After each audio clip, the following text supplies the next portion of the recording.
Si yo te quiero con el alma.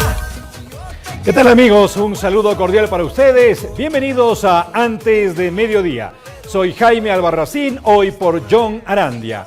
Quiero comentarles que la ciudad de La Paz, sobre todo en el centro, está bastante conflictiva a nivel de lo que representa el tránsito vehicular, sobre todo por los desfiles que se cumplen en esta jornada, desfiles que involucran sobre todo al macrodistrito centro y por lo tanto hay mucha gente movilizada, el correteo habitual, pero le reitero, si usted está en su vehículo debe ser muy paciente porque en definitiva hay unas retenciones que seguramente a usted le van a demorar en el arribo a su destino, en el arribo a su fuente de trabajo, a cumplir alguna actividad. Así que tome sus previsiones, le advertimos esto porque en definitiva hay bastante conflicto vehicular en el centro. Estamos a horas de recordar los 194 años de la independencia de Bolivia y por esto también hoy vamos a tener un programa especial con un análisis de cómo llega nuestro país a este nuevo aniversario. Pero lamentablemente en las horas precedentes se han conocido hechos que apenan muchísimo. Un suceso, un siniestro se ha producido que involucra a un bus, tenemos entendido, de Flota Norteño. Y esto seguramente va a ser clarificado por nuestro colega, compañero de trabajo, Apolinar Paco. Apolinar, es un gusto saludarte en esta mañana. Lamentablemente con esta noticia infausta, hay al menos, según un reporte inicial, tú nos dirás, 14 personas fallecidas debido a este siniestro. ¿Cómo estás? Adelante, por favor. Gracias, buen día, Jaime, oyentes de CIDES en todo el país. Efectivamente, son 14 personas fallecidas en este fatal accidente de tránsito tras el embarrancamiento de este bus de la Flota El Norteño. Se ha registrado la noche de este domingo en el sector de Charazani y a pocas horas de llegar a la población de Apolo. El director de Tránsito La Paz, el coronel director de esta repartición de la policía, ha informado que personeros de accidentes de tránsito El Alto están en el lugar de los hechos para verificar la situación de los heridos, quienes están siendo trasladados a todo nosocomio de la urbe alteña. Esto es lo que decía respecto de este fatal siniestro que se ha producido la noche de este domingo. Un accidente de tránsito en La Paz, Apolo. A la altura de la comunidad de Charazani se hubiera suscitado un embarrancamiento de un bus que transportaba una delegación donde habrían fallecido 13 personas y 15 personas heridas. Es el informe preliminar que se tiene de este hecho y se encuentra a cargo de la investigación personal de accidentes y especiales del Comando Regional de Tránsito del Alto. Palabras del director del Organismo Operativo de Tránsito La Paz, quien tiene este informe preliminar. Según la policía, 13 personas fallecidas. Ya medios de la población de Apolo han reportado que serían 14 las personas fallecidas. Este fatal accidente de tránsito de la Flota El Norteño, que llevaba una delegación de médicos que tenían previsto realizar unas campañas al sector de Apolo. Reiteramos entonces que Tránsito podría continuar con las investigaciones de este caso para establecer las reales causas de este fatal siniestro. Bueno, digo, Jaime, a tu central. Muy bien, Apolinar, simplemente consultarte una cuestión más. Se tienen algunas listas, seguramente familiares están muy preocupados por esta información y si se puede saber dónde pueden acudir para tener alguna información precisa de quiénes son los fallecidos, heridos, dónde se encuentran, Apolinar. De acuerdo al reporte de la policía, los heridos han sido trasladados al Hospital Agramón de la Ciudad del Alto y los fallecidos seguramente llegarán a la morgue del Hospital de Clínicas acá en La Paz. Muy bien, muchas gracias. Le decimos entonces a Apolinar Paco con ese reporte inicial de lo que ha acontecido con este bus de Flota Norteño que se dirigía a Apolo y por lo tanto entonces se están realizando las investigaciones pertinentes. Indudablemente lo que quiere saber la población son las listas donde pueden recurrir precisamente para indagar sobre el estado de salud de algún familiar. Son hechos lamentables que se dan en estas circunstancias, se esperan los resultados posteriores. Bueno amigos, el fin de semana se ha cumplido también una festividad muy importante que está relacionada a la autonomía universitaria. Una festividad que ha involucrado, se dice, al menos a 75 fraternidades de la Universidad Mayor de San Andrés. Con estas imágenes en Fides TV voy comentándoles, amigos, a ustedes también, que se ha desarrollado con mucho colorido. Se ha producido con la participación, dicen, de al menos unos 20.000 estudiantes que han desplegado toda esa fanfarria, toda esa vestimenta, esa alegría que caracteriza precisamente a esta juventud de la Universidad Mayor de San Andrés. El Puente de la Cervecería fue el punto de partida. De ahí los danzarines tomaron la avenida Montes, Mariscal, Santa Cruz y Camacho para rematar su recorrido en la avenida Simón Bolívar.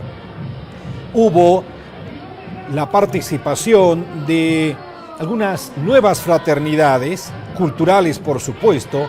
Se habla entre otros de los doctorcitos, que con su danza también llamaron poderosamente la atención. Destacan también algunas danzas nuevas en esta entrada, como aquella que reflejó la cultura amazónica, el amor tacana y el cuarguanic, espero haberlo pronunciado bien. Son algunas de las fraternidades, nuevos bailes que con su colorido el día sábado, mostraron toda esta alegría. Por supuesto, no faltaron aquellas fraternidades, comparsas, que nos mostraron también ya danzas que son tradicionales, caporales, morenada. Comunicación Social participó con los Diablos Rojos, por ejemplo.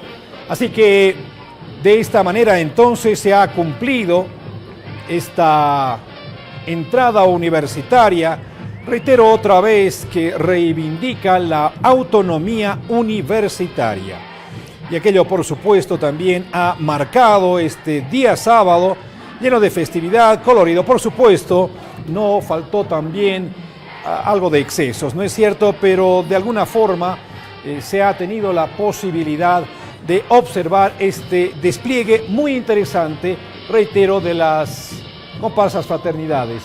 Es sin duda alguna una de las entradas más esperadas del año por el número de participantes, por el número de jóvenes que involucra esta festividad, recordando la autonomía universitaria.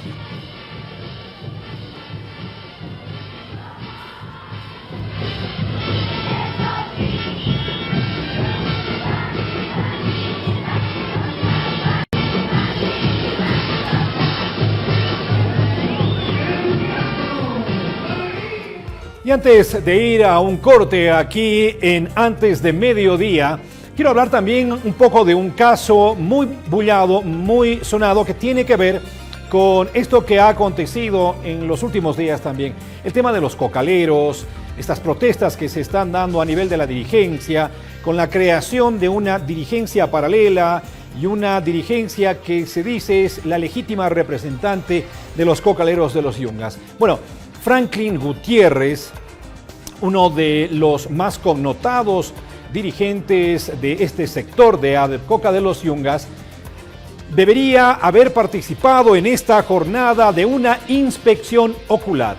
A prácticamente un año de aquellos sucesos que derivaron en su detención. Bueno, el Ministerio Público ha suspendido la inspección ocular en el caso de Franklin Gutiérrez, que estaba programada para este lunes a las 9 de la mañana en la Asunta, mientras que la defensa del presidente de Adepcoca ya se encontraba, se dice, en el lugar para ser parte de esta acción judicial.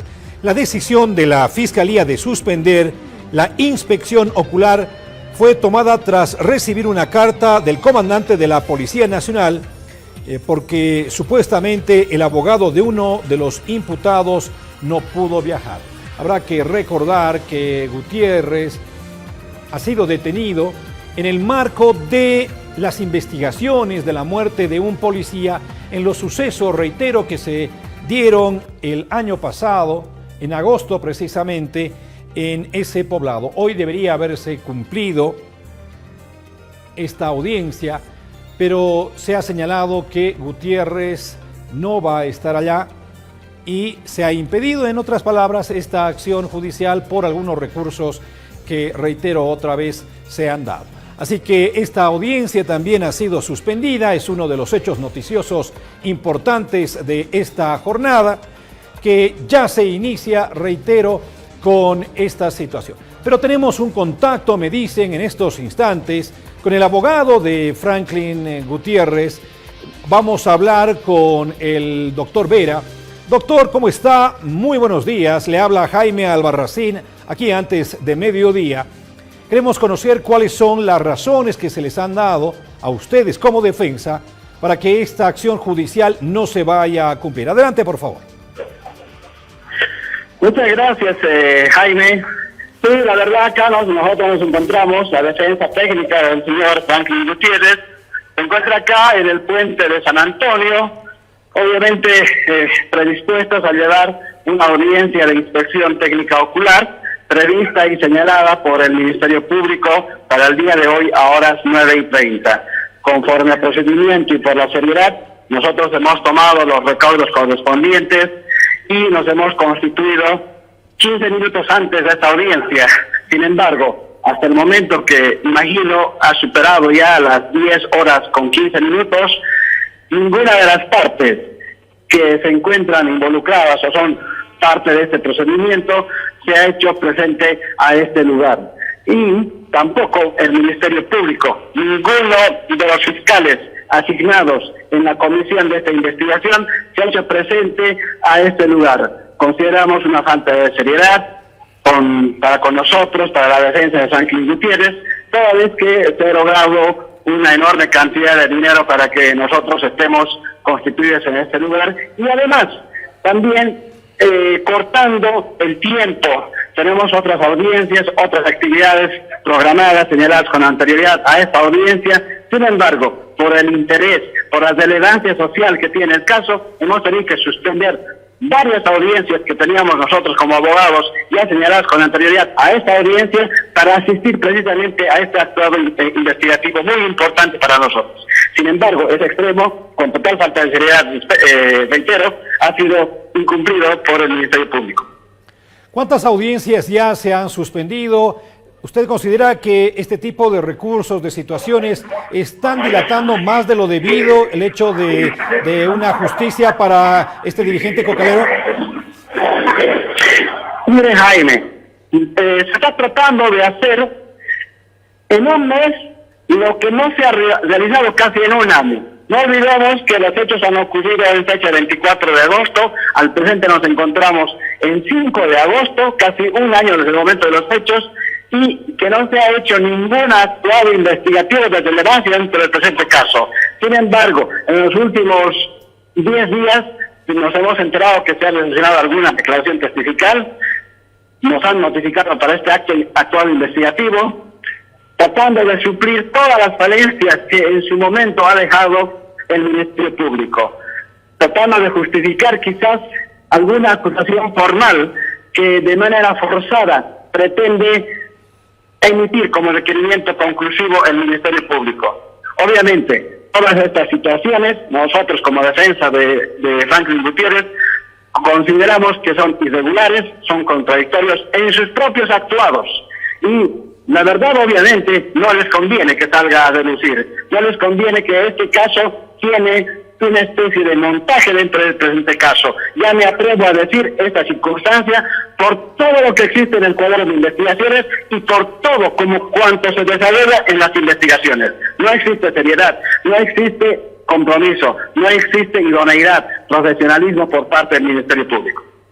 Bien, finalmente, para concluir este contacto, ¿se tiene información de cuándo se va a proceder con esta reconstrucción que se había señalado para esta oportunidad? ¿Les han comunicado a ustedes? ¿Y qué van a hacer para subsanar todos aquellas cuestionantes que se han observado precisamente a raíz de esta situación que ha suspendido esta audiencia? Sí, quiero ser enfático en señalar que a nosotros, a la defensa, no se nos ha notificado de manera oficial con ninguna determinación, en absoluto, ni siquiera de la suspensión. Desconocemos al presente los motivos que habrían ocasionado esta suspensión y obviamente inasistencia de todas las partes a este acto investigativo.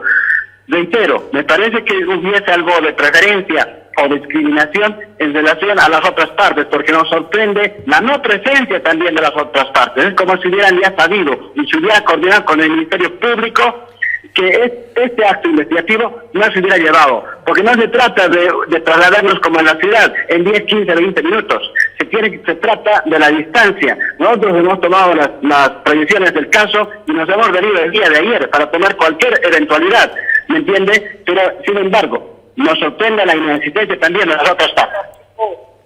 Muy bien, muchas gracias. Le decimos al doctor Vera, abogado de Franklin Gutiérrez, dirigente de ADCOCA, por esta situación que se ha presentado con la suspensión de su audiencia, reitero, a un año de esos luctuosos hechos también que derivaron el fallecimiento de un policía, hecho que ha motivado esta detención, este proceso y la apertura de estas investigaciones. Amigos, vamos a ir a una pausa comercial aquí antes de mediodía y luego vamos a retornar con más de nuestro programa. Por favor, aguárdenos. Amigos, estamos a horas de recordar esos 194 años de independencia de nuestra querida Bolivia. Más adelante vamos a hacer un análisis de cómo llega nuestro país precisamente a este nuevo aniversario.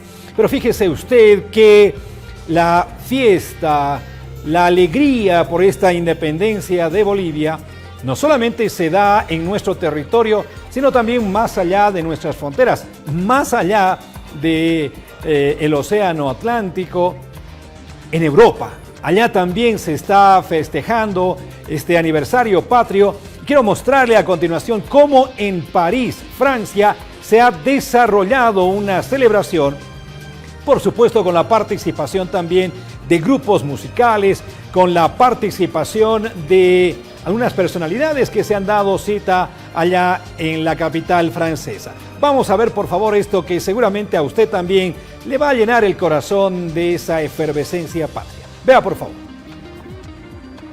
Los bolivianos en París celebramos nuestro aniversario, los 194 años. Lo emocionante de escuchar Viva mi patria Bolivia. Aniversario, los 194 años. La bella Bolivia. Aquí todos los bolivianos en este encuentro que se hace una vez cada año, todos bailando la salsa boliviana. Bolivia, como la quiero yo, sentita, mi amor.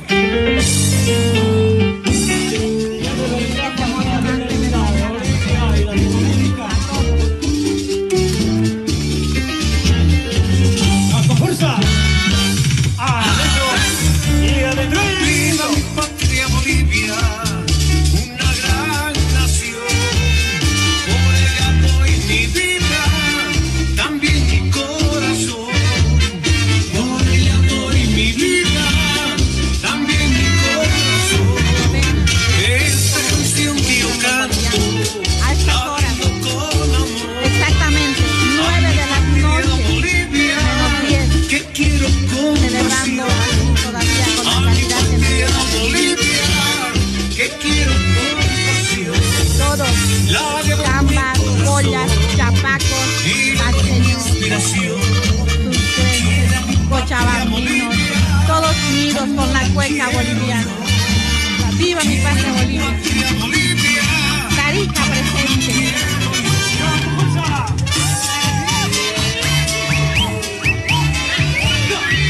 Esa es la alegría de los bolivianos. Es así como se presenta. Es así como se vibra con los pañuelos eternos, de nuestros colores con el rojo, amarillo y verde. Así es. ¡Viva Bolivia! Felicidades, Bolivia, en tu aniversario.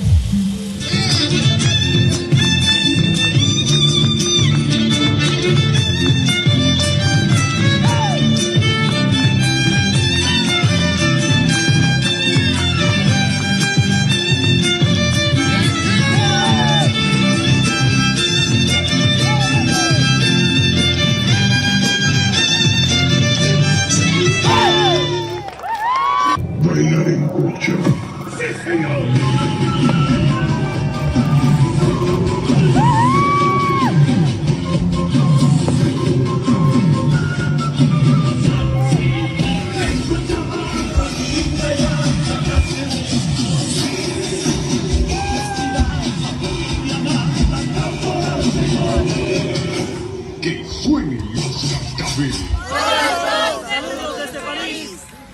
¡Viva Bolivia! ¡Que viva Bolivia en los 194 años! ¡Que viva! 194 años aquí de nuestra querida patria Bolivia. Estamos aquí como filial Francia, apoyando nuestra cultura, unidos, todos juntos. Y a hacer un grito de tropa. ¡Vamos! 1, 2, 3. ¡Mueva cabeza con cerveza! ¡Ja! ¡San Simón! ¡Salud! ¡Allá Santa Cruz!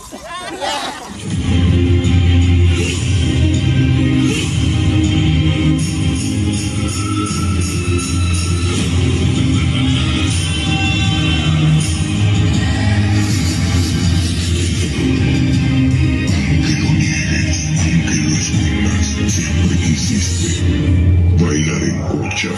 ¡Sí, señor!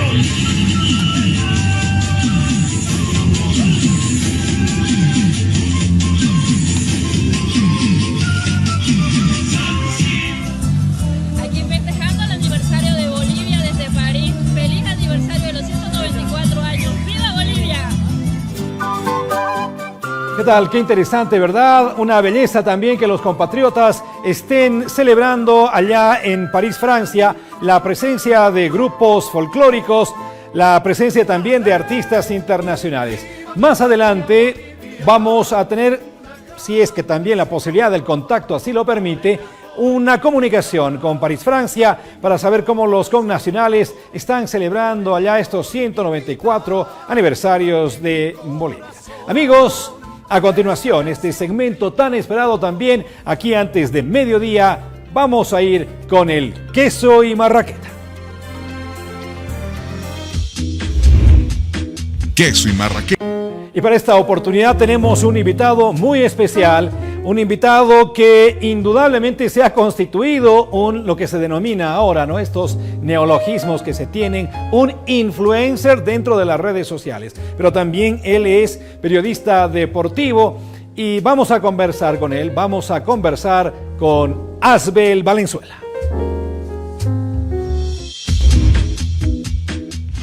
Asbel Valenzuela, paceño, periodista y presentador.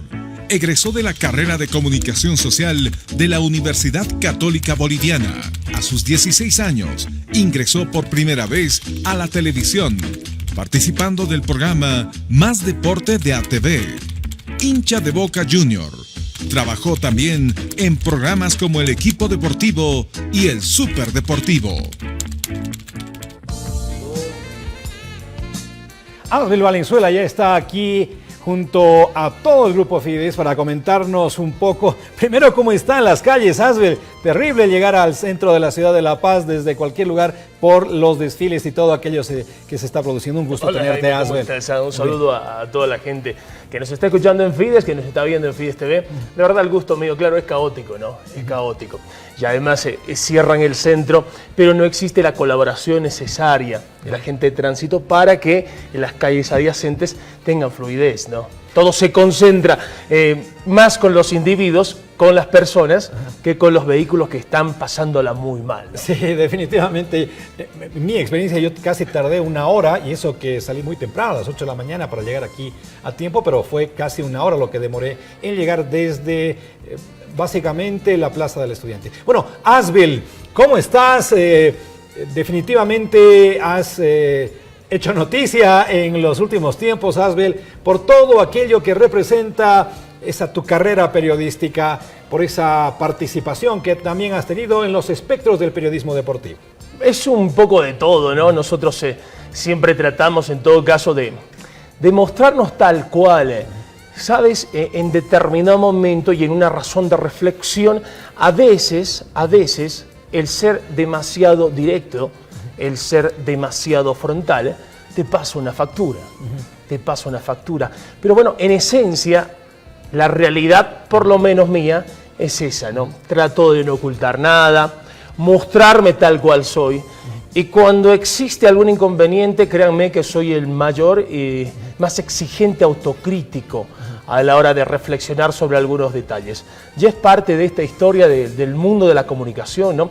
Hoy, con o va de la mano con el tema de las redes sociales, inevitablemente. Ahora, Asbel, tú dejaste recién una cadena de televisión.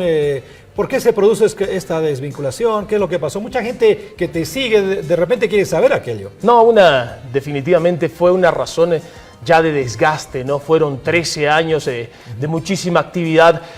Calculo que cada tiempo está marcado, por lo menos en cada individuo.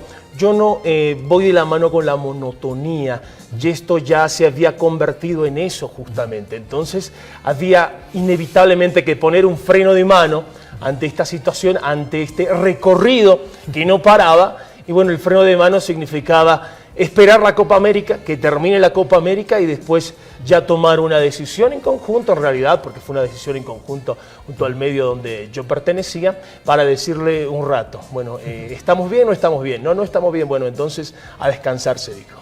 Asbel fue noticia en el Mundial. ¿Qué tal si recordamos un poco de su relato, un poco del relato de Asbel Valenzuela allá en ese Mundial que generó una suerte de polémica por la forma particular que tiene Asbel de hacer comunicación? Escuchemos por favor un poco de ese relato. A lo que vinimos, un abrazo intenso a todo el país. Así comenzó Marcelo. Se le acercaba Tadic. La pelota se pierde por un costado. Saldrá jugando Brasil, la canariña, metiendo esa pelota, Milankovic, despejando, Miranda, es el capitán, es el jugador del Internacional, jugando con Alisson, Miranda, metiendo esa pelota, buscando a Gabriel Jesús, contenía muy bien Milankovic, Nicola, hombre que figura en la Fiorentina de Italia. Marcelo trataba de hacer una de lujo. William con Neymar. ¿Recuerdas ese tramo de tu carrera, de tu relato, del partido? Se te cuestionó algunas cuestiones. ¿Qué opinabas sobre aquello en ese momento? ¿Cómo lo tomaste? Lo tomé con la madurez necesaria, ¿no? Dentro de estas reglas marcadas a lo largo de la carrera de comunicación, tú te das cuenta que siempre vas a tener altos y bajos, y en todo caso lo que consume la gente, lo que exige la gente puede ser diferente, ¿no? No siempre va a ser lo que ellos están esperando. La gente exige mucho y está absolutamente en su derecho, pero a partir de lo que uno realiza, a partir incluso de la autocrítica, pueden existir algunas falencias, sin duda alguna, pero bueno, ese capítulo se rebasó en el sentido de una exigencia a veces hasta desmedida, ¿no? De tratar de ingresar a lo común y normal, que no era mi caso, Y entonces a partir de ese detalle se fue creando un submundo dentro de cada relato, ¿no? Pasaba que el relato medio era más importante incluso que el partido, o que algunos personajes incluidos dentro de un mundial, nada más y nada menos. Pero fue una experiencia de aprendizaje, sin duda alguna.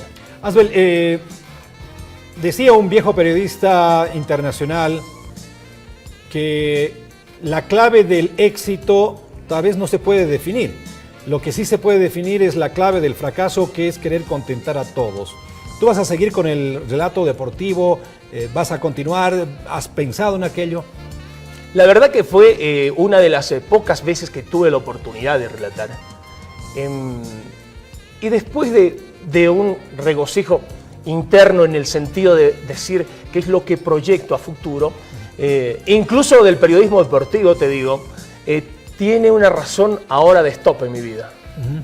Una razón de stop. Creo que ya hemos cumplido todo lo que teníamos que haber hecho a lo largo de todos estos años vinculado al periodismo deportivo. En esta segunda parte, por lo menos yo lo estoy reflejando de esta forma, en este segundo tiempo, por ahí otras son mis ambiciones, otro es mi horizonte a partir de ahora. Y tal vez como influencer, porque fíjese usted, publica algo Asbel Valenzuela, y me dirán, me confirmará si tenemos esta página en Instagram de Asbel, pero publica algo y tiene como 2.000, 2.500 reproducciones, likes, bueno, el me gusta. ¿Tú crees que eres un influencer ahora? Bueno, te pueden criticar, pero mira cuánta gente te sigue, ¿no? dentro de esta rigidez también del periodismo como tal y de la comunicación, ojo, existen estos dos factores. Aquellos que te siguen porque se vinculan de alguna u otra forma o se identifican contigo. Y del otro lado están aquellos que no se identifican contigo, pero están muy al pendiente de cada uno de tus movimientos, de cada una de tus posturas. Y eres franco de críticas todo el tiempo, ¿no? Eres el flanco absoluto en cada momento. Entonces estás expuesto a eso. Estás a veces sobreexpuesto también, ¿no? Lo que pasa, claro, yo calculo que todos tratan de diseñar, por ejemplo, una página que le guste a la gente. Yo trato de reflejar mi trabajo. Y ahí, en el momento en el que uno refleja su trabajo, está expuesto a las críticas, inevitablemente. Entonces, son esos detalles que uno también los comienza a aprender a lo largo de este tiempo, ¿no? Claro. Fíjate que las redes sociales se han convertido en un elemento fundamental. Pero puede ser una espada de Damocles también, ¿no? Algo mal colocado, algo mal dicho, y puedes hundirte también, es muy peligroso aquello. Hay una razón por eso inevitable de estudio que va de la mano con lo académico, que nos permite sacar sin filtros, pero con mucho cuidado, determinado material que nos permita ser evaluados, sin ocultar nada, pero que nos permita ser evaluados. ¿Cómo ves, Asbel, el periodismo deportivo en la actualidad? ¿Cómo lo sientes? ¿Cómo lo percibes? Tú dices hay que hacer un alto. ¿Cómo lo ves? Lo del alto lo marco de manera personal. Fíjate que hay tantísimos chicos y chicas también hoy en día que quieren vincularse al periodismo deportivo, que es por lo menos una de las carreras más apasionantes dentro de la comunicación como tal. Y vivir a plenitud todo este tiempo me ha permitido justamente decirle eso a la gente. Pero claro, hoy el periodismo deportivo va de la mano inevitablemente con la realidad futbolística, y la realidad futbolística no es buena hoy en día en el país. Fíjate el acontecimiento que tuvimos la oportunidad de observar el fin de semana. Pero no es un solo actor, son varios. No es que ahora el árbitro se equivocó y por culpa de los árbitros anda todo de cabeza, no. Este problema de los árbitros lo venimos hablando desde hace muchísimo tiempo y nadie se preocupa en ellos. No existe por ahora esa razón de proyecto y decir, uno de los inconvenientes mayúsculos dentro del fútbol es el arbitraje. ¿Y por qué no trabajamos con el arbitraje? ¿Dónde están los cursos para los árbitros? ¿Dónde está la especialización? Cada que viene una competencia internacional, Copa Libertadores, Copa Sudamericana o Copa América, no tenemos un árbitro representante. ¿No se han dado cuenta? O sea, ¿por qué nos tiene que sorprender tanto que un árbitro cometa un error de esas características? No, lo mismo pasaba y lo mismo pasa con el periodismo deportivo en ese sentido. Y yo le decía, qué lindo sería que tengamos esa razón futbolística verdadera de transmisiones, por ejemplo, para que los propios periodistas o los propios relatores tengan la oportunidad de entender y saber cómo es relatar, porque es diferente. Yo puedo practicar, o cualquiera puede practicar, con partidos de la Champions, con partidos de la, de la Europa League, con competencias internacionales, con CACAF, ya vemos cualquier competencia de afuera. Pero no existen cadenas, ni de radio ni televisión, que se enfoquen a eso. Correcto. Lo nuestro es el fútbol nacional y la Copa Libertadores, y pare de contar. Cuando nos enfrentamos a un fútbol italiano, nos enfrentamos a un fútbol inglés, ahí vemos las carencias, inevitablemente, porque no hay ese roce internacional que le pedimos nosotros a los jugadores.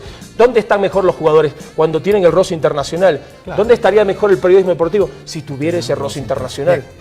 Te quiero invitar a este café que es delicioso. Muchísimo. Si sientes el aroma, es divino, definitivamente. Es muy buena. Es muy bueno, te lo aconsejo. Mira, yo lo he estado probando y definitivamente voy a comprarme uno de estos. No, ya deberías tener, ¿eh? Sí, que no he tenido tiempo de encontrarlo. Pero es buenísimo. Así que vamos a tomarnos un cafecito también con Asbel Valenzuela y enseguida le voy a invitar el queso y marraqueta mientras identificamos este excelente café.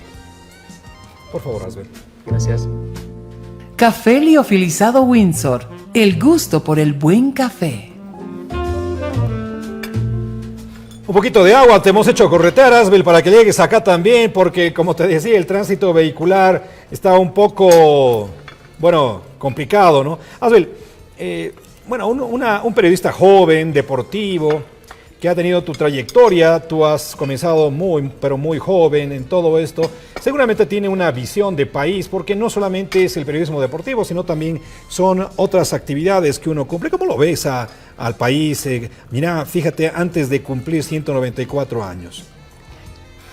Voy a ir por mi campo, y eso es algo que siempre lo he exigido, y me llama la atención que nadie realmente apunte al deporte como política de Estado. Mirá que en la década del 90, la realidad de la selección nos permitió apaciguar determinadas realidades que por ahí eran complejas, eran muy difíciles. Pero gracias al deporte, todo terminó bloqueándose, todo terminó nublándose, porque todo era una razón de celebración.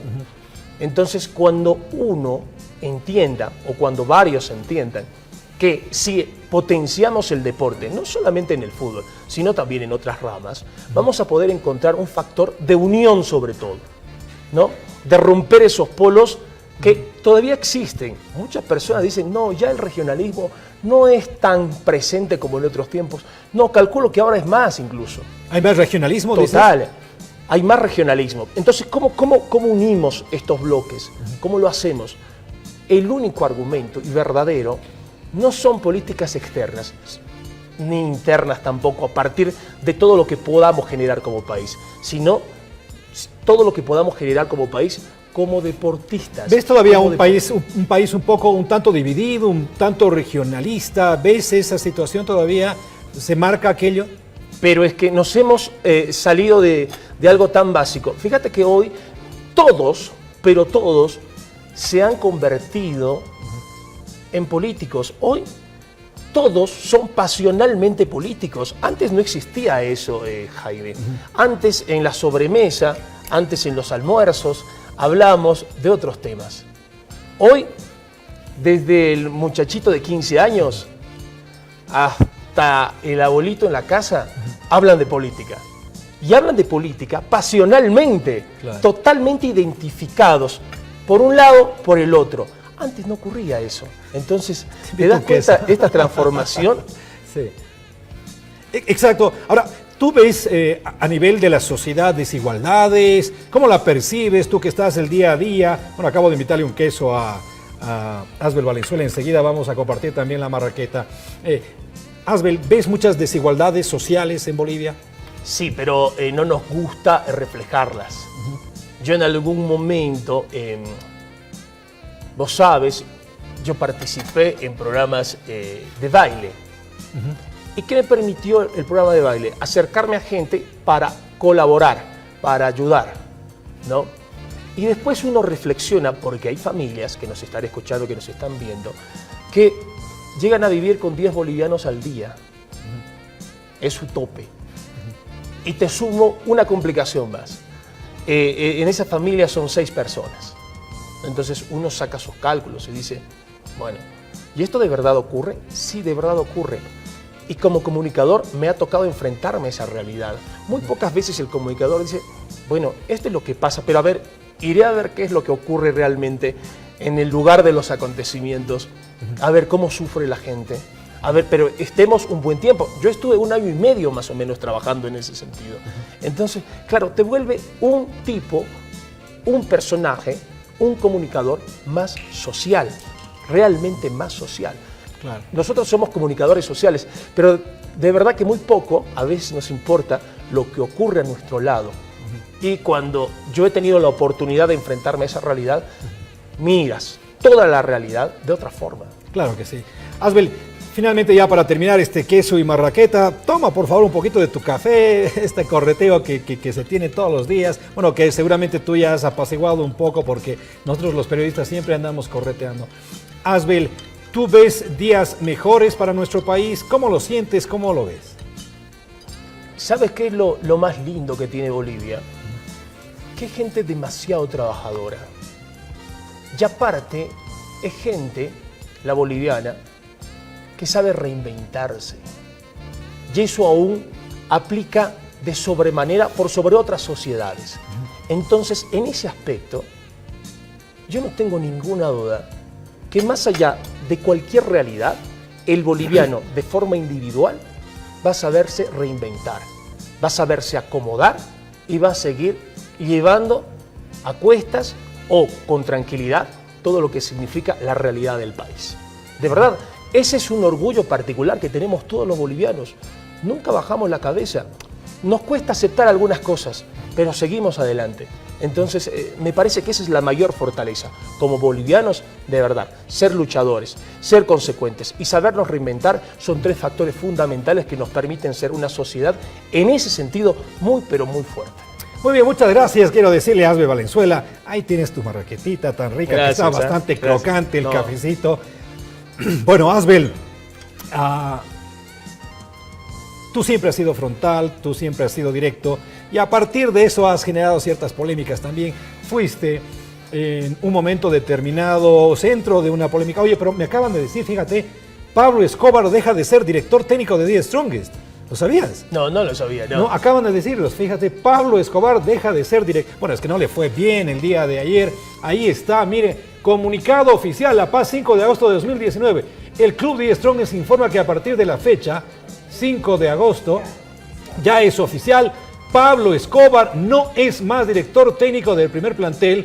El club The Strongest agradece sus servicios como director técnico del plantel profesional, destacando su dedicación y sobre todo su apego y cariño a esta gran institución de la cual fue uno de los emblemas de los últimos años. Está bien, a ver, esto se acaba de un breve gestar comentario ahora sobre eso, Asbel. Hay 2 factores. Uno, y lo decían todos los vinculados a la dirección técnica, que Pablo asuma el ser director técnico del Tigre tiene una falencia.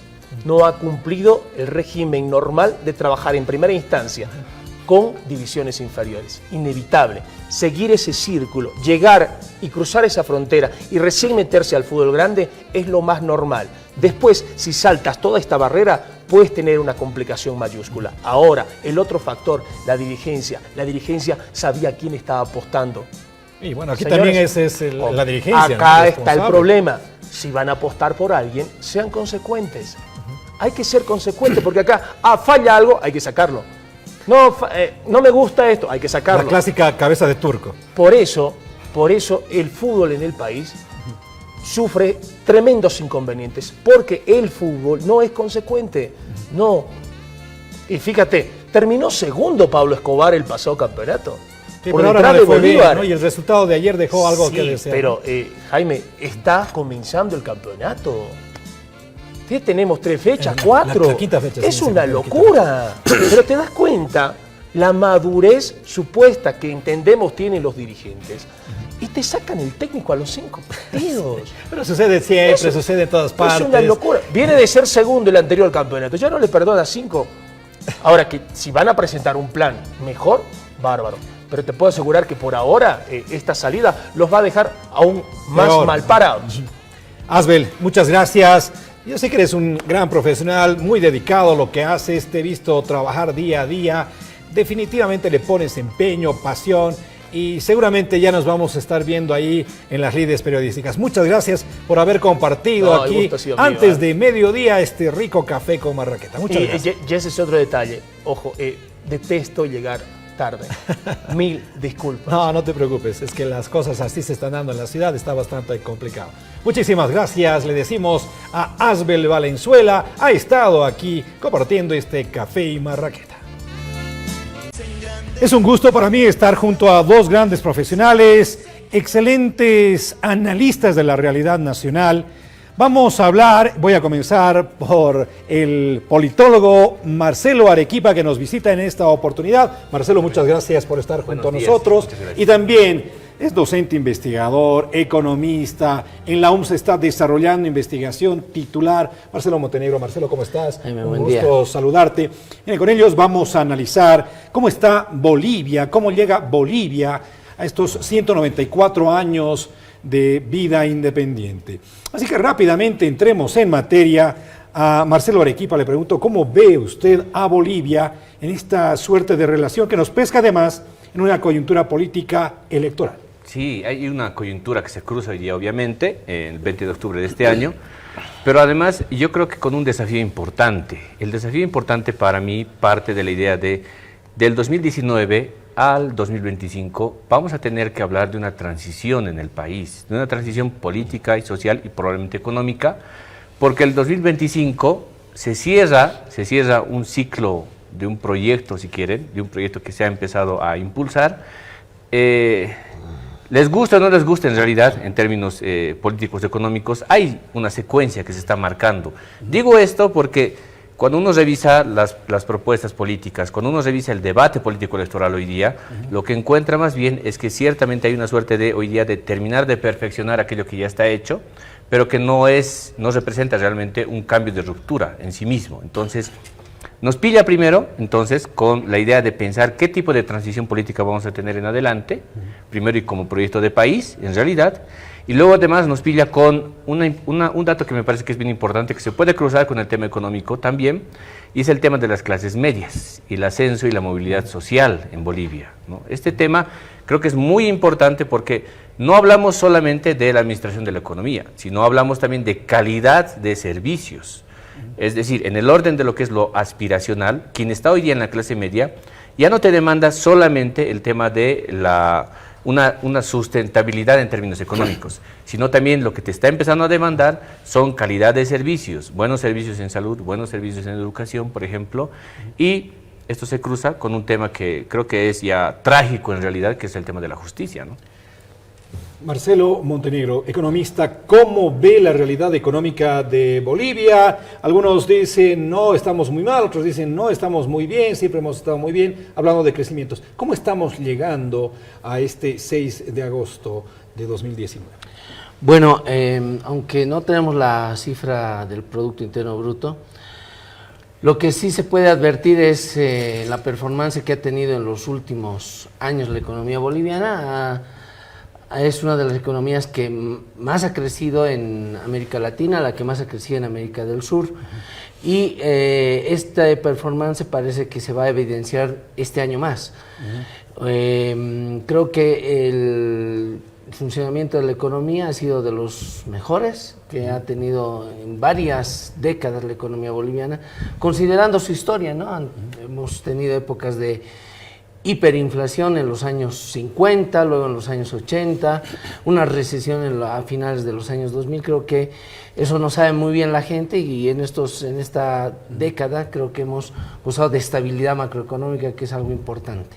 Ahora bien, según algunos estudios, bueno, lo que dice el gobierno es que vamos a llegar a un 4,5% de crecimiento del Producto Interno Bruto, manteniendo una tendencia. La CEPAL ha reducido los niveles de crecimiento del PIB a un 3,8 inclusive por ciento, y hay otros que dicen que va a ser un 4% el crecimiento del PIB. ¿Cuál será la media que se va a tener en función a toda esta situación? ¿Debemos seguir siendo optimistas con la economía boliviana antes de cumplir estos 194 años? Bueno, a ver, en términos de promedios, podríamos pensar que va a estar entre 3,9 y 4,1, ¿no? O sea, un 4%. ¿Por qué? Porque no podemos olvidarnos que la economía boliviana es una economía que recibe impactos tanto positivos como negativos, y el tema de la guerra comercial que impulsa Trump ha generado que la actividad en el mundo, la producción mundial y el comercio haya bajado, por lo que también nosotros tenemos que sentir algo de ese efecto, pero aún así pienso que la economía boliviana va a ser la que más va a crecer, porque también las previsiones de reducción, no solo para nosotros, para toda América Latina, por lo tanto la postre la vamos a seguir llevando en Sudamérica. Ahora dicen, no hay que mezclar los negocios con el placer, es decir, no hay que mezclar la política con la economía. ¿Cómo se ve esta situación de ascenso de las clases medias? ¿Cómo se ve esta situación en cuanto al manejo desde la visión política de la economía? Yo creo que más bien en nuestro caso es crucial el tema del manejo económico con la política. Es decir, la delgada línea en la cual un gobierno puede tener serios problemas de gobernabilidad pasa por sensaciones respecto a la economía. Si son negativas, se generan climas de ingobernabilidad muy fuertes, muy fuertes. Ahora, claro, hablamos del PIB ahorita, del crecimiento, Pero también a mí me llama mucho la atención, uniendo el tema de las clases medias, el tema de la economía informal en Bolivia. Una masa de gente que se dedica a la economía informal, que si no me equivoco, Marcelo Montenegro me podrá corregir, ronda entre el 70 y el 80% de la población económicamente activa en Bolivia. Es decir, un grueso de la población se dedica a la economía informal. Entonces, luego, por tanto, claro, las mediciones formales son unas de crecimiento de la economía, de consumo incluso dentro de la economía de las personas, pero otras también son aquellas que están dentro de la economía informal y sumergida. Eso no te mide tanto los organismos internacionales. No estoy diciendo que sea bueno necesariamente, pero yo creo que son cosas que nos deberían llamar mucho la atención, es decir, alertar, ¿no? Porque eso se cruza también con el tema de la clase media. Gran parte de las personas que pertenecen a la clase media, y que se dedican al consumo sobre todo, se dedican a consumir también dentro de este marco de la economía informal. Entonces, creo que todas esas cosas van a repercutir en aquello que para mí hoy día, en términos políticos, en las propuestas y en los debates políticos electorales, se cimienta bajo una idea que tiene que ver con cómo mantener o cómo cambiar el tipo de cambio del boliviano respecto del tema del dólar. Y de eso, de alguna forma, que te pueda asegurar que tu economía pueda subir o que pueda descender, ¿no? Ese es un buen punto que seguramente lo vamos a tratar también con especificidad con Marcelo Montenegro. Pero, ¿las decisiones políticas están primando antes de las decisiones económicas? ¿Caso del dólar, por ejemplo? Sí, yo creo que hoy día la política está determinando más bien un poco más fuerte la economía, justamente porque hay una suerte de un piloto automático, diría, en el tema de la economía, de un manejo ya que está siendo administrado y que no tiene que ver con cambios profundos, es decir, no has puesto ahí a otro piloto para que maneje este tema. Incluso, por ejemplo, cuando se hablaba de la salida de Luis Arce Catacora del Ministerio de Finanzas y la entrada de Guillén, se manejó más o menos de la misma manera en la cual manejaba el anterior ministro de la Economía. No ha habido un cambio ahí profundo. Entonces, igual en las propuestas electorales hay una suerte de decisión política de seguir manejando más o menos como se ha estado manejando hasta ahora, ¿no? Marcelo Montenegro, este tema del dólar es muy interesante. Álvaro García Linera decía en una entrevista que el tipo de cambio no se va a modificar en los próximos 5 años. Y él justificaba esta decisión política señalando que los bolivianos deben confiar en su moneda. ¿Qué opinión con relación al tipo de cambio del dólar? Bueno, en este momento tenemos un tipo de cambio flexible, o sea, el crawling peg, pero varios años ha estado como fijo, ¿no? Entonces, lo que debe llamarnos la atención es cuáles han sido los efectos de tener un tipo de cambio fijo, ¿no? O un tipo de cambio en 6.96. Tiene sus aspectos positivos y negativos. Los positivos yo los asocio a la estabilidad, ¿no? Cuando hay grandes shocks externos negativos, parece que el tipo de cambio puede ser como un elemento neutralizador que mantiene las expectativas más o menos tranquilas de la gente. Entonces, a mí me parece que hacer cambios abruptos en el uso de la moneda generalmente no han llevado a buenos derroteros. Mira, Argentina o Brasil, donde ahí hay sendos cambios en el tipo de cambio y las repercusiones en la estabilidad macroeconómica son de las peores. Entonces, me parece que en ese sentido el tipo de cambio ha sido un elemento, y la bolivianización son elementos que sustentan el modelo económico. Cuando uno habla con los exportadores, estos dicen, no, tiene que haber una modificación del tipo de cambio, sobre todo con el sector soyero, ¿no es cierto? Pero cuando se habla del ahorrista, cuando se habla del crédito, está en bolivianos. Es decir, ya casi no encuentras muchos créditos en dólares. Entonces, hay un efecto positivo. ¿Cómo se analiza esta cal y arena en la economía con relación al dólar? Bueno, también para los exportadores, tener materias primas más baratas es un elemento, porque Bolivia no produce ni sus bienes de capital, ni sus materias primas, ni tampoco sus insumos importados. Por lo tanto, para el sector productor, tanto de bienes nacionales como bienes de exportación, le viene a significar un ahorro, ¿no? Obviamente, si hacemos una modificación, esto va a golpear a los ahorristas y también a estas empresas que tienen insumos importados, y eso se puede trasladar a la inflación. Tomen en cuenta ese elemento. A un exportador, claro, te va a decir que se modifica el tipo de cambio, porque basta que ocurra eso, ya va a tener ganancia de no hacer mucho, ¿no? siempre se alega la competitividad, pero hay que analizar producto por producto. Por ejemplo, las exportaciones de gas no son ni de minería sensibles al tipo de cambio. No porque se modifique el tipo de cambio vamos a exportar más gas o minerales. Y muchos de los commodities no reaccionan al tipo de cambio. Por lo tanto, decir, modifiquemos la moneda para el valor de la moneda, devaluando la misma para que mejore la competitividad, merece un estudio sesudo y serio, que hasta ahora no se ha hecho en la economía. Se ha tocado un tema muy interesante aquí que tiene que ver con la estabilidad económica a raíz también de algunas políticas que se han empleado. En ese sentido se ha hablado, por ejemplo, de un crecimiento de la clase media, ¿no es cierto? ¿Cómo ha tenido esto su impacto en la política? Tomando en cuenta que hay muchos jóvenes que no han conocido otro presidente que no sea Evo Morales, ¿no es cierto? Eran muy niños cuando él ingresó al gobierno, pero a partir de eso se ha generado este ingreso de clases medias y otras clases. ¿Cómo se analiza esta situación dentro de la realidad ahora boliviana? Con nuevos liderazgos, con también nuevas situaciones que se puedan presentar a raíz de cambios posibles. Sí, a ver, es una incógnita hoy día bien importante por resolver de parte de la clase política el tema de la conexión con la clase media ascendente y de manera específica, de manera particular, con los jóvenes, con aquellos que son esa masa de votantes que hayan votado el 2014 o van a votar por primera vez en esta elección. Estos dos grupos etarios, si me permites esa palabra, estos dos bolsones electorales son sumamente importantes porque son de alguna forma generaciones, es decir, es una generación en realidad que ha nacido a la vida política conociendo solamente un presidente y conociendo una administración de la economía específica, ¿no?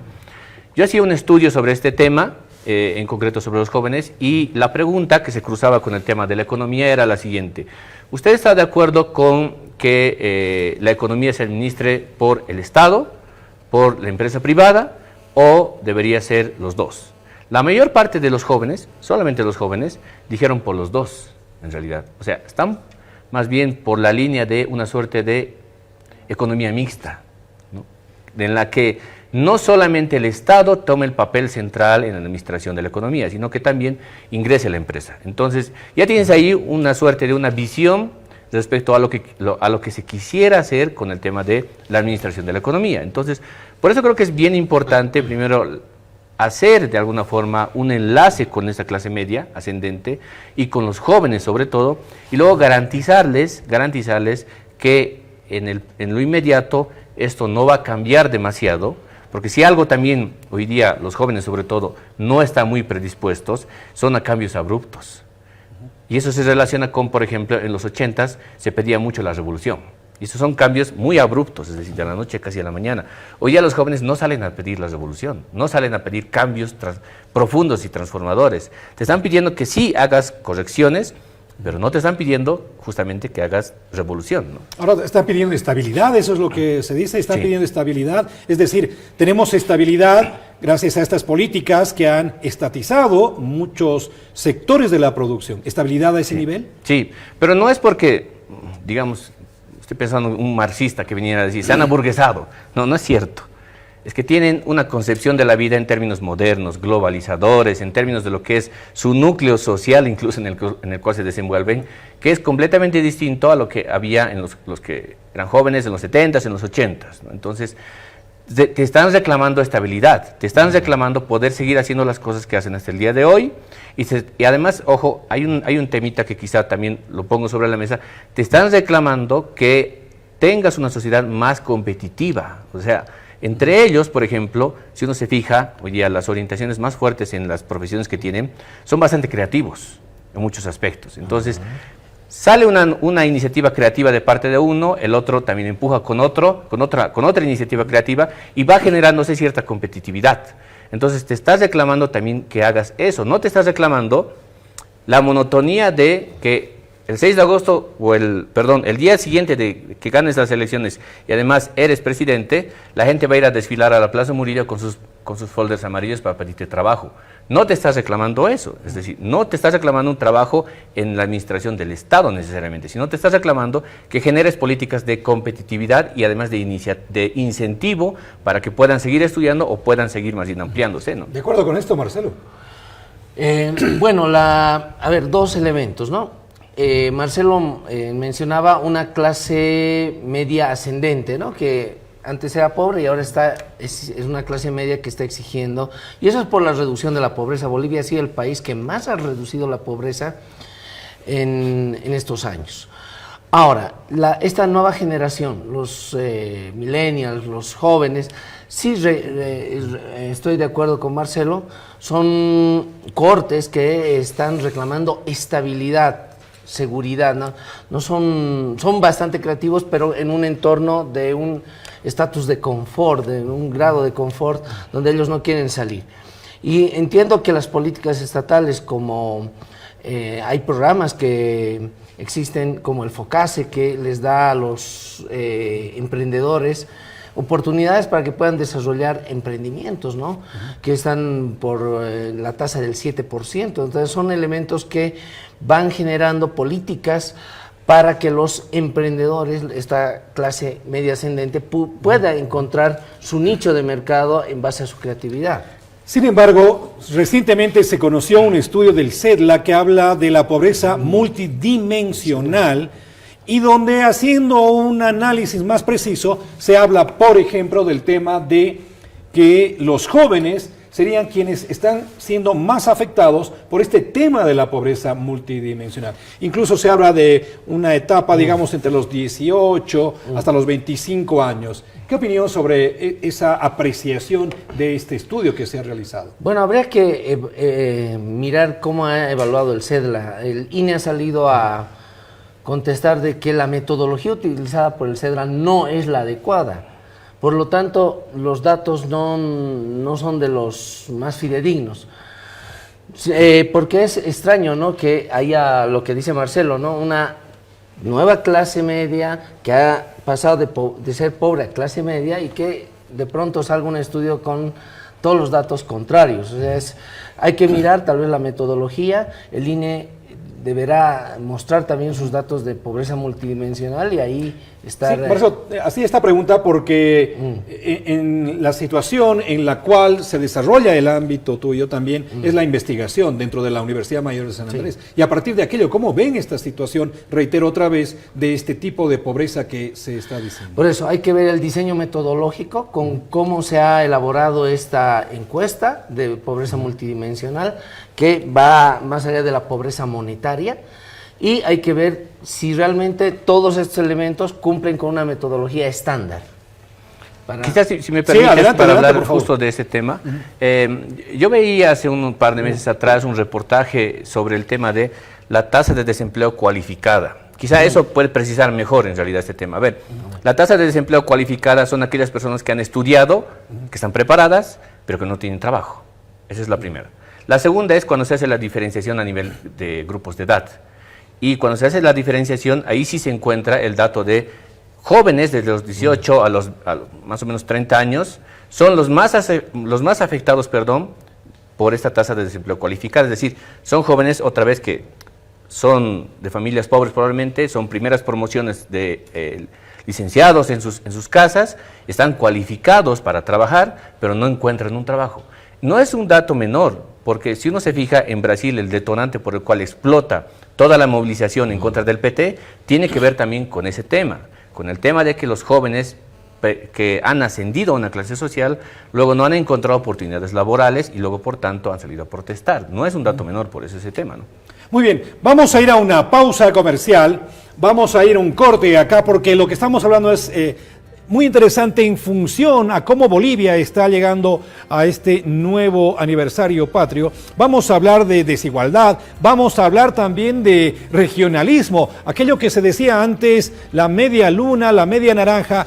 Vamos a ver si las cosas continúan a ese nivel. Por favor, aguárdeme, estamos con expertos analizando temas económicos y también políticos. Ya volvemos. Muchas gracias a Julius. Ya en la recta final de esta entrevista, desigualdades, ¿cómo se ve el panorama en torno a esta situación? Es decir, ¿se ha incrementado, no se ha incrementado? ¿Cuál es la percepción? Comenzamos con Marcelo Arequipa. Sí, a ver, yo creo que en el nivel de desigualdad, por eso vuelvo a lo que decía antes del corte, es bien importante tomar la atención a los jóvenes. porque las desigualdades en el tema, como hace 10, 15 años atrás, podríamos haber visto en el tema de los pobres, alimentación, qué sé yo, están también focalizadas hoy día en grupos, en sectores de la población que tienen una preparación importante, tienen una muy buena preparación, pero que no encuentran oportunidades laborales. Este no es un detonante, vuelvo a lo que decía igual, no es un detonante menor. Ha hecho caer gobiernos en realidad en otros países. Y eso, si se mezcla ese componente de esa desigualdad, de esa percepción de falta de oportunidades de parte de bolsones electorales como los jóvenes, con temas de corrupción, eso luego se puede enlazar y ahí en realidad no hay político que pueda hacer clic con eso a favor. Todo se vuelve más bien en contra.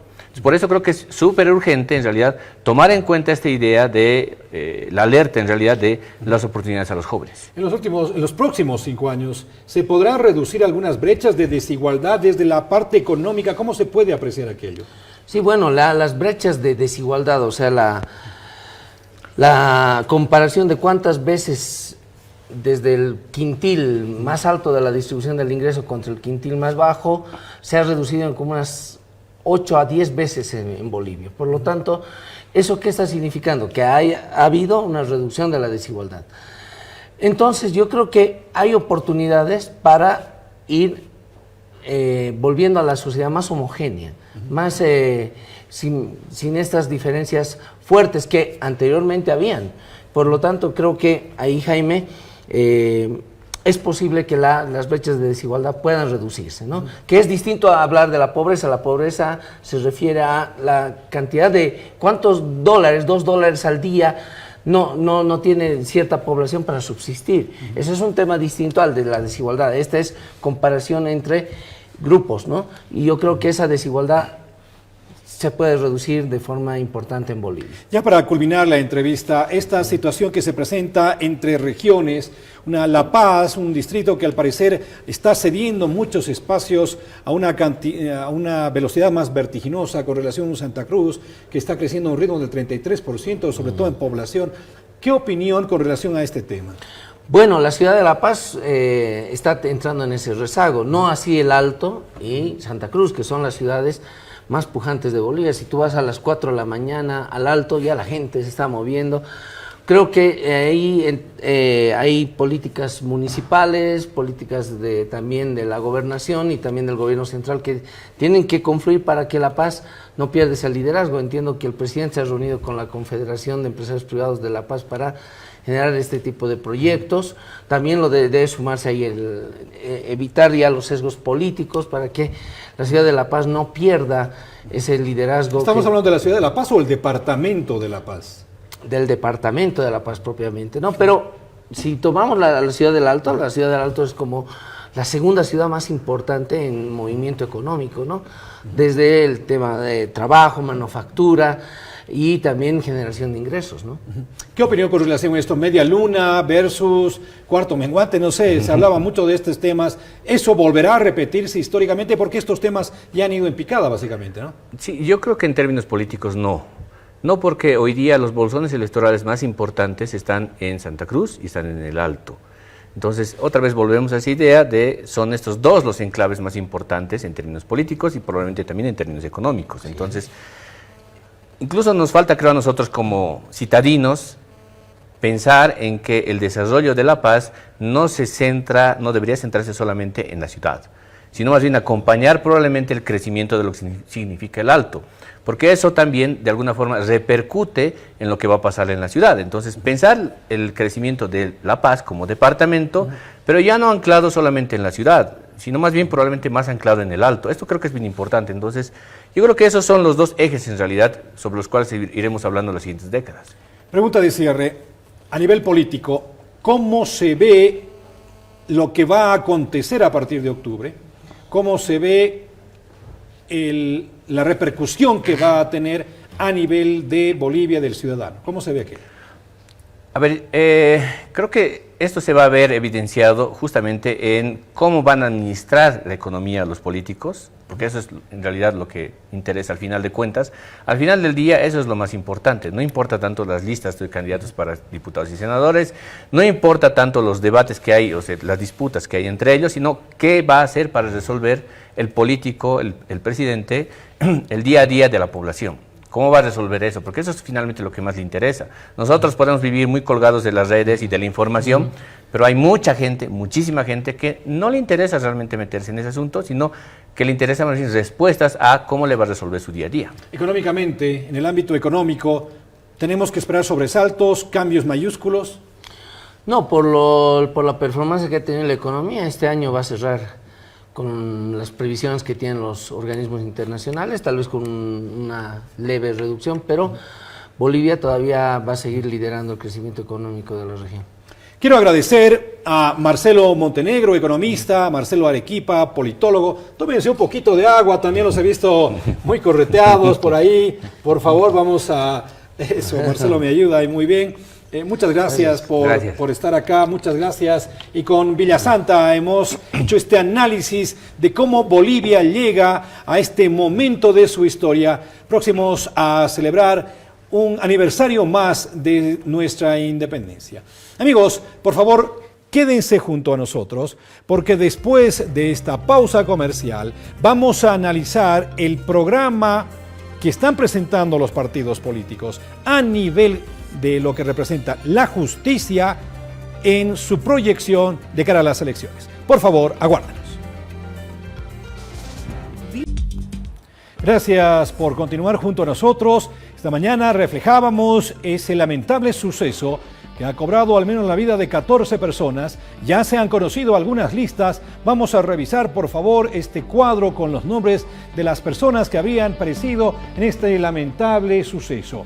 Lista de fallecidos, accidente carretera La Paz Apolo: Sharon Gutiérrez Lucero, Alejandra Aillón Barahona, Marcela Figueroa Rodríguez, Rosario Villarpando Noya, Cindy Justiniano Rojas, Alin Quispe Calle, Frank Oblitas Torres, Fanny Ingala Barrera, Erika Larea Montaño, Lisa Vázquez Bozo, Neilda Maldonado Flores. La lista de fallecidos que se tiene al momento: Araceli Vallivian Moreno, una mujer no identificada y también un varón no identificado. Esa es la lista que se tiene al momento de este lamentable suceso que se ha producido, reitero, esta mañana y que involucra a un bus de flota norteño que iba rumbo a Apolo. Tengo la grata visita acá en los estudios de Fides TV, en los estudios de Fides, del presidente del Colegio de Abogados, el doctor Centellas, Israel Centellas. Doctor Centellas, un gusto tenerlo acá. Gracias por estar junto a nosotros. Usted nos comentaba que se ha leído básicamente todos los programas, las propuestas que tienen los candidatos de cara a lo que va a representar estas elecciones. Así que mi primera pregunta es: ¿qué opinión le merece estos programas que están presentando los partidos? No, muchas gracias por la invitación. Muy buenos días. En realidad, sí he leído la parte que tiene que ver con, sobre todo, justicia, en casi todas las propuestas que han presentado los partidos políticos. He incidido en tres en específico, en lo que es el Movimiento al Socialismo, Comunidad Ciudadana y Bolivia Dice No, que son los tres candidatos que tal vez tienen una perspectiva buena de poder salir presidentes, etcétera. Y en ese sentido, efectivizar su plan de gobierno. No veo muchas diferencias entre los mismos, y aparte veo que hay un error de los tres. Todos te plantean lo que uno quisiera escuchar, ¿no? Un cambio de justicia, un cambio de sistema, pero no te dicen el cómo lo van a realizar. Y eso me parece que es que tiene un impedimento, porque realmente no sé si efectivamente y operativamente lo van a poder ellos plasmar cuando estén asumiendo su rol de presidente, ¿no? ¿Qué es lo que están proponiendo? Usted dice muy bien lo que la gente quiere escuchar. ¿Qué es lo que están proponiendo ellos concretamente? quieren un cambio de la justicia, un cambio genérico de la justicia. Muchos hablan de la digitalización de la justicia, otros de la sistematización de la justicia, pero son cambios muy de forma, porque en realidad tendríamos que apuntar a lo que es el expediente judicial o la informática jurídica decisional que existe en otros países. Es muy de forma porque ya de alguna forma se está hoy en día implementando con esta ley 1173, se está generando ya un campo de iniciar un proceso de digitalización, sobre todo del tema neurálgico que nos preocupa, que es el ámbito penal.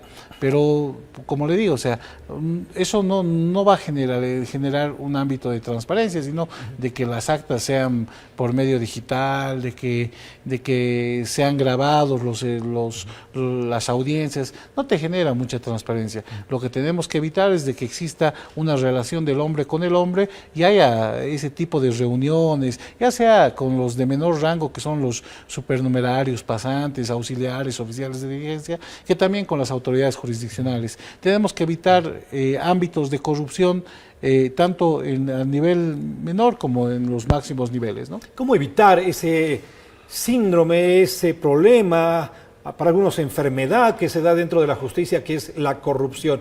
¿Usted ha leído algo que le ha llamado la atención dentro de estos programas, de cómo combatir la corrupción? Es que no te señalan cómo.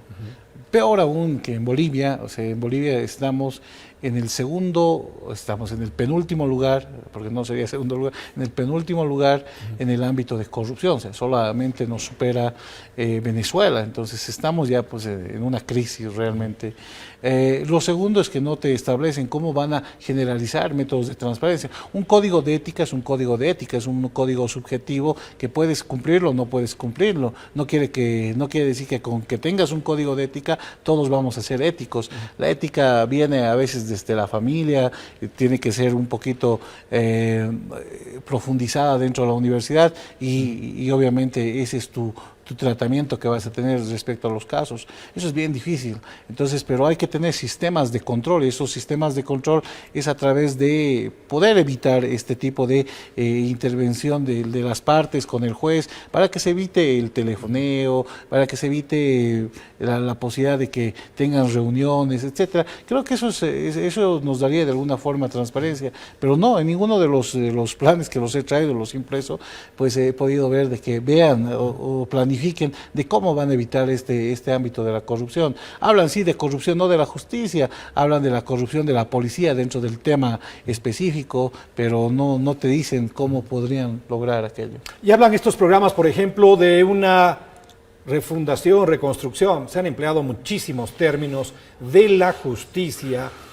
¿Cómo se podría dar esto, por ejemplo, a nivel de la elección de magistrados? ¿Se debe continuar con este sistema? ¿Debe velarse más por la meritocracia? ¿Qué es lo que dice?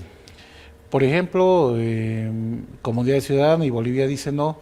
Hablan un poco ya de procesos a las autoridades que han intervenido en varios momentos históricos, hasta las autoridades que han dado lugar a la reelección de Evo Morales, la sentencia constitucional 084, y lo plantean de forma específica dentro de sus programas.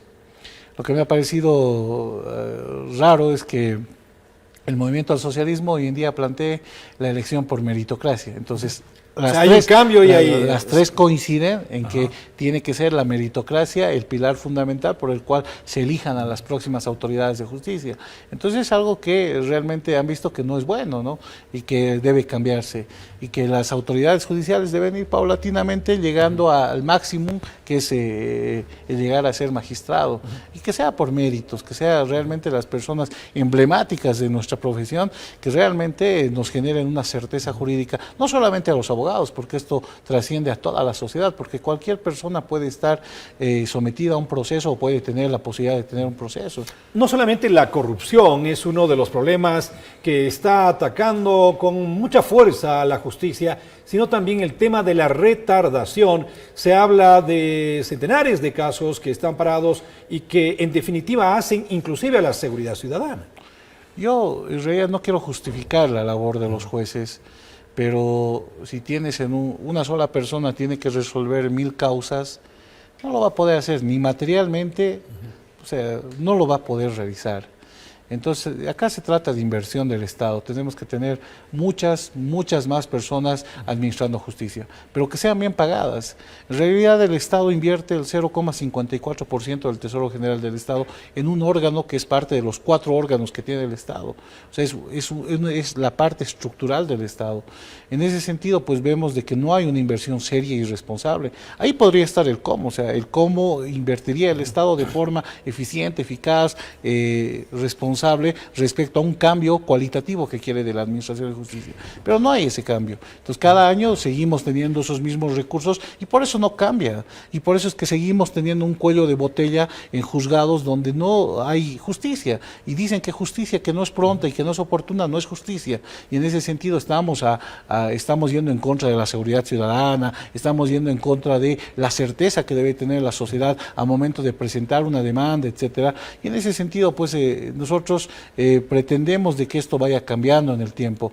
Tienes mayor número de jueces, vas a empezar a sacar mayor número de causas y vas a dar mayor justicia a la gente y a la sociedad. Esto se trata de inversión, entonces tiene que haber una inversión efectiva. Uno se va a los ambientes del Ministerio Público, ni siquiera tienen buenos escritorios y son autoridades que son fiscales. Uno va a la policía, no tiene ni siquiera para imprimir. Entonces, esa es la realidad que nosotros vivimos a diario. Entonces el Estado o la persona que entre tiene que invertir en justicia, tiene que ser un pilar fundamental, como lo tiene que ser la educación, como lo tiene que ser la salud, pero también el pilar. Entonces, solamente pasaría esto por el tema económico, no está también por los niveles de formación en cuanto a la ética, todo aquello que también se ve o se debería ver en las universidades.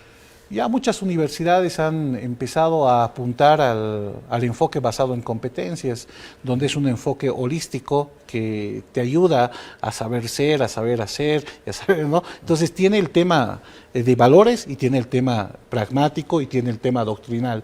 Entonces ya muchas universidades, la mayoría, está empezando a plantear este enfoque basado en competencias. Creo que de ahí la universidad puede apoyar mucho, ¿no? Pero a veces vienes con algunas falencias éticas desde la casa. Eso también hay que tratarlo de reforzar y obviamente para que puedas pues ser un buen administrador de justicia. Pero la verdad, hoy en día le preguntas a algún abogado y le dices, ¿tú quisieras ser juez? Y una gran mayoría te responde no. Primero, no quiero meterme en problemas. Segundo, no me interesa. Tercero, quiero estar más tranquilo. O cuarto, gano mejor en mi buffet. Claro. Entonces, no debería ser ese razonamiento donde el ser juez debería ser pues el sumum, donde todos quisiéramos ir a ser jueces y deberíamos estar ahí. No por menospreciar la labor de los jueces, sino que muchos no quieren y no se arriesgan o porque temen el tema de la falta de independencia que existe dentro de la Administración de Justicia. Que cualquier momento te pueden decir, ¿sabe qué? Tiene que fallar en base a estos argumentos, y eso no puede haber. Ya para ir cerrando esta entrevista, usted ha hecho un análisis, por lo que vemos, bastante preciso de esta situación y está cuestionando el cómo. Ahora, a nivel de los colegios de abogados, este tema de la justicia es tan importante, tan vital para la ciudadanía. ¿No se deberían desarrollar unos foros donde los políticos presenten sus propuestas y estén hablando exclusivamente de estos temas? Sí, justamente el movimiento al socialismo toma como referente la cumbre de justicia. Una cumbre de justicia que no han participado los colegios de abogados. Lastimosamente los colegios de abogados somos a veces llamados, a veces convocados y a veces no nos convocan. Para ciertos actos sí, para otros actos no.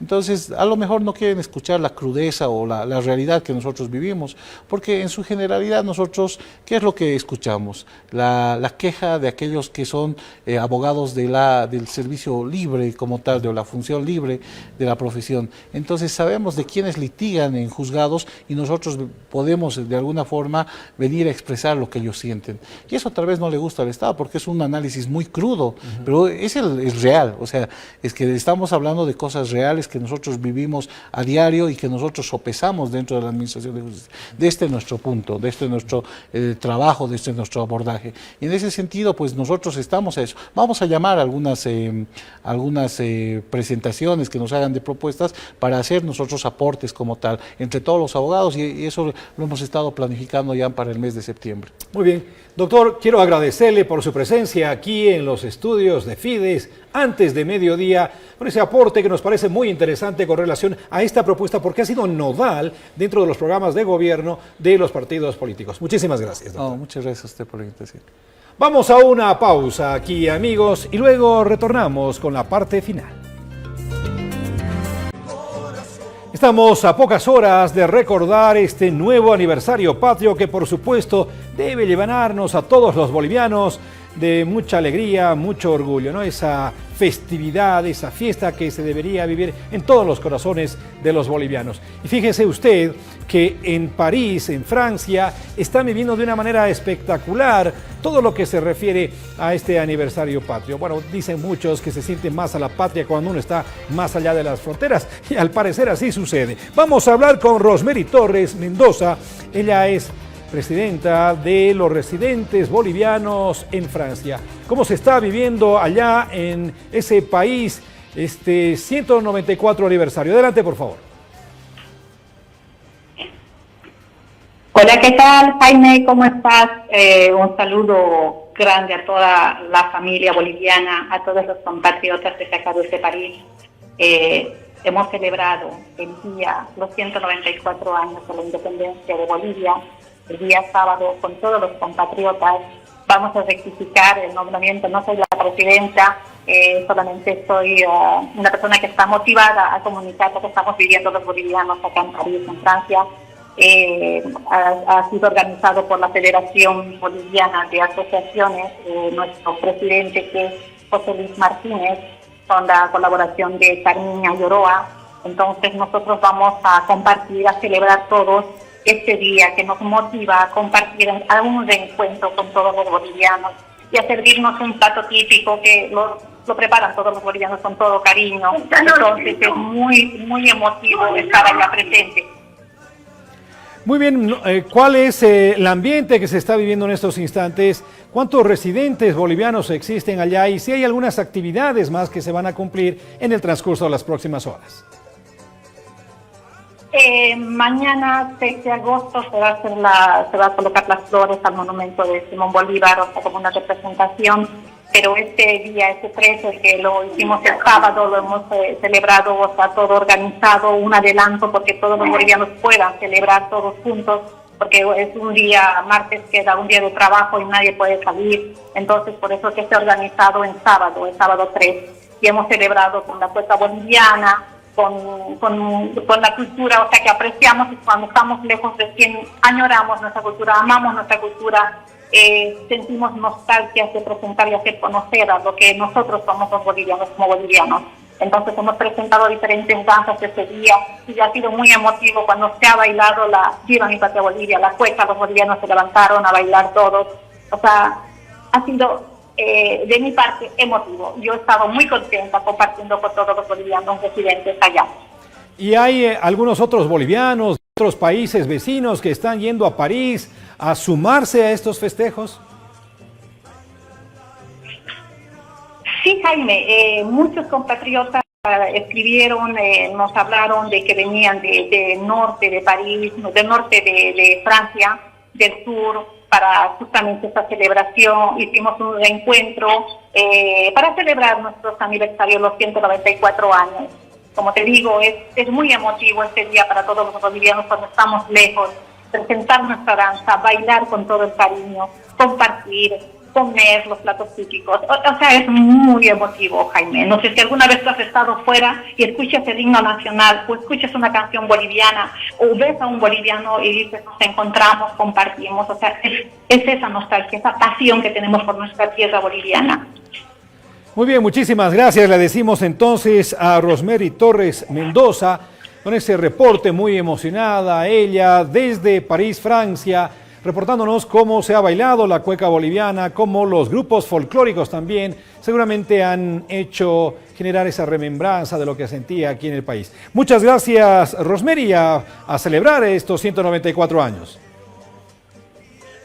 Gracias, Jaime, y un saludo a toda mi tierra boliviana, a todos nuestros compatriotas desde acá, desde París, de parte de todos los bolivianos que nos sentimos acá, con todas las ganas de querer volver a nuestra tierra, de volver a pisar tierra boliviana. Un saludo para toda la familia, para todos ustedes. Muchas gracias, Jaime. Muy bien, muchas gracias. Y con ese contacto hasta París, Francia, vamos cerrando este antes de mediodía. Algunas noticias lamentables: el fallecimiento de estas 14 personas en este trágico accidente han marcado esta sesión informativa. También le hemos informado que se ha suspendido esta audiencia del abogado del implicado en este hecho de violencia en los Yungas, con un Franklin Gutiérrez que no ha llegado a cumplir con esta audiencia. Amigos, el día de mañana nosotros hacemos un paréntesis, un descanso por este 6 de agosto.